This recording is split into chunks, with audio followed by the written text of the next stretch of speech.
Hi guys, it's Kip Sensei, and today I have another video, and in this video we are going to tackle the American quote-unquote opioid crisis and the possible solutions. So, the latest thing that the government's been talking about, that big companies have been talking about, that the media has been talking about, is the opioid epidemic in the United States of America. And so I wanted to address this topic, and I wanted to just kind of address the government viewpoint on it, and I want to suggest some solutions.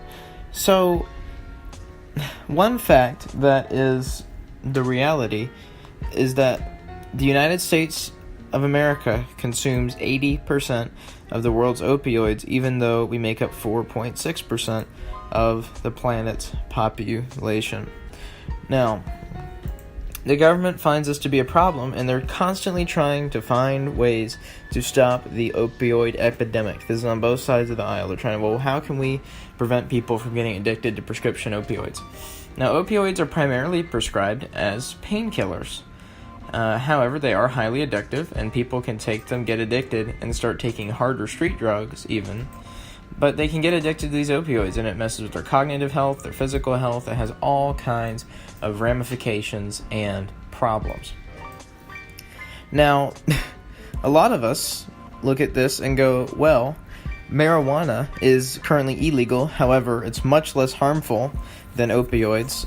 There's been no case of someone overdosing on marijuana and dying. That's a fact.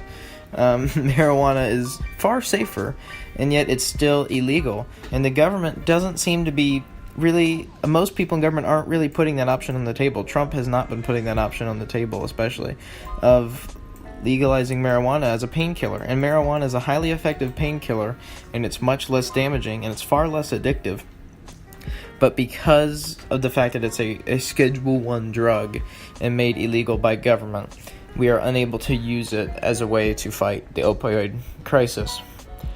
And the primary reason, my hypothesis, don't take this as gospel, but my hypothesis as to why the United States continues to have marijuana illegal is, one, to condition the population to believe that the government has a right to tell you what you can put into your body.